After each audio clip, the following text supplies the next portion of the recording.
the phone. Hey, first of all, Stop it, Hollywood. You're big I like wrong. underdogs. Let's go to 1776, right? Prior to that. Okay, pretty much the Midwest was Louisiana because that was French. All of that was French, like you're saying. All of that's French. Louisiana Purchase didn't happen until 1803. Texas didn't get picked up till 1845. Everything to the left of that, which was California and Oregon and all of that stuff was Mexico too. So the Hispanic man and the Native American, Indian, and really us too, the blacks, we've always been in this country. We've always been in those spaces. So yeah, that 300, yeah, it tells the truth. When the colonizers didn't do anything spectacular, this land was already inhabited.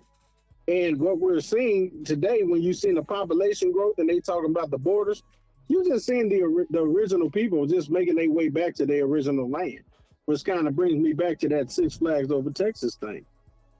Because it was Six Flags. You had Spain was over in Texas from 1519 to 1685, and then again from 1619 to 1821, that was Spain. So where we living at in Texas, this was Spain. France had it from 1685 to 1690. And then Mexico had it from 1821 to 1836. So this is all French. We just talking about Texas. Then the fourth flag was the Republic of Texas, which was 1836 to 1845. And then the United States, we had it from 1845 to 1861, because the Confederate, which was the sixth flag, they had it from 1861 to 1865. And then after the Civil War, the United States took it over again. So all of this has been French, Indian, Spanish land. And we're still seeing those people, like you even see the Red River, going into Oklahoma. Y'all are just seeing something spiritual taking place. Even the fact that the major hurricanes and the major tornadoes all follow that Trail of Tears path when all those people died, being extradited back to Oklahoma.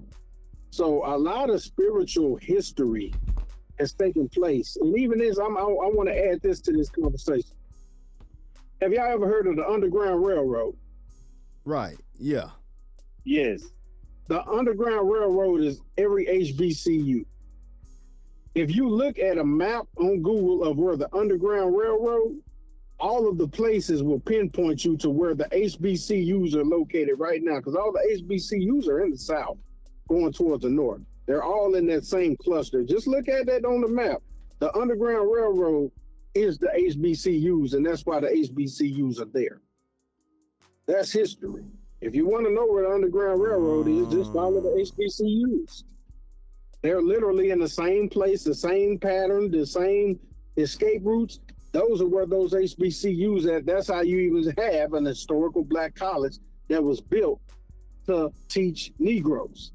That's the Underground Railroad.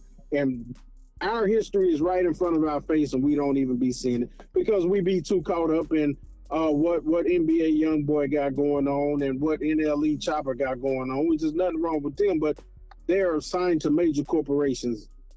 Yeah, we don't know who we are, so how can we know where we going if we don't even know where we at? And that's why shows like this are so important, because we having real dialogue and raising awareness of how we even got to the point of how Kamala Harris can even be considered this close for president of the United States. Drop the mic. Man.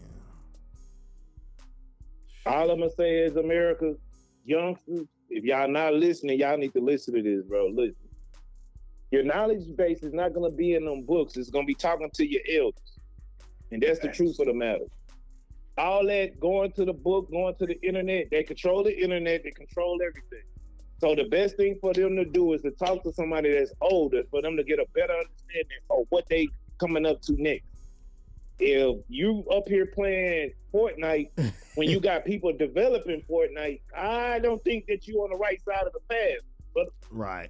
when I go on my feed, and I'm looking at my stuff when I'm reposting, they're showing kids in China playing virtual shooting games with the guns that you normally shoot into a regular, in a real war. They're really training on this stuff. True. You know what I mean? Their school system is set up for them. When they get to school, they're working out. They're doing training for 2.5 hours before they even go to a classroom. Mm-hmm. So imagine that if you got trained militant kids that's already had it adapted into their DNA, guess what? You don't have to tell them, oh yeah, go to war. It's already in them. Facts. It's already in them. But our kids, you know what I mean? We looking at switches and sticks and all this and all that. But guess what? When they go to jail, there ain't no switches and sticks in there. Fight. Gotta fight. You're right. You get what I'm saying? So if you're not learning the basics of how to protect yourself or how to protect you and your family, you're gonna lose anyway.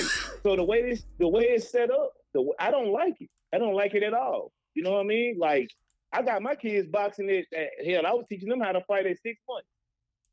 Mm-hmm. I'm sorry, I'm one of them parents. I'm looking at how the world is being formulated, and you're gonna have to protect yourself the best way.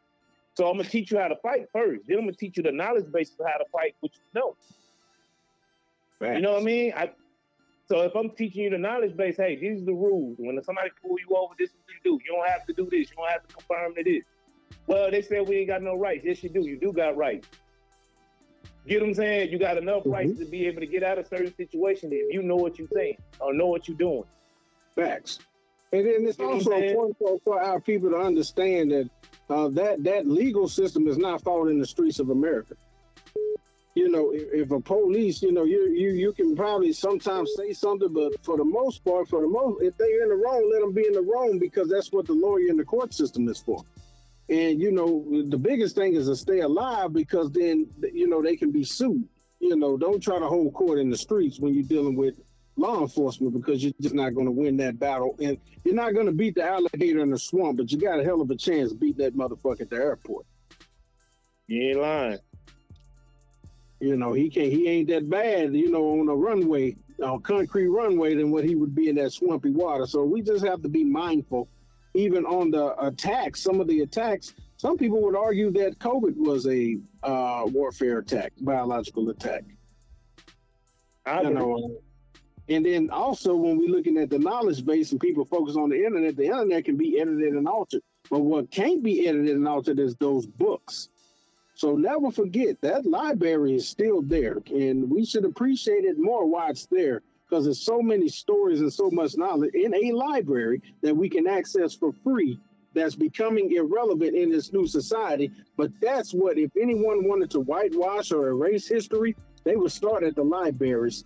If they don't destroy it directly, they would do something like make it irrelevant. So we have to keep those type of things in the forefront. Nothing beats printed word, because it's not as easy to alter and edit as it is on the internet. That's why they're destroying the books now. That's why they're taking the books out the curriculum of the schools now. They're more teaching these kids auto books and stuff like that, because simply the fact that they control the narrative on the school situation. So imagine if I knew that school ain't nothing but after school, basically a holding system for you to go get something to eat. That's how they get paid. Yes. Due to the fact that your kids stay at the school a certain amount of time, that's how they're able to get their money. So if America knew that much, imagine what they would do with the kids when they get home. They wouldn't seem so focused on the school teaching them. They'll focus on them teaching themselves the knowledge base. Oh, facts, because it's our children. You're absolutely right. You talk to most parents when the COVID situation happened. Oh, I'm tired of my kid being at the house. Well, if you think about it, that's the best lesson he can learn. Learning from you, your intuition, what you do, how you delegate things in when you go through stressful situations. Man, breaking news. On the phone.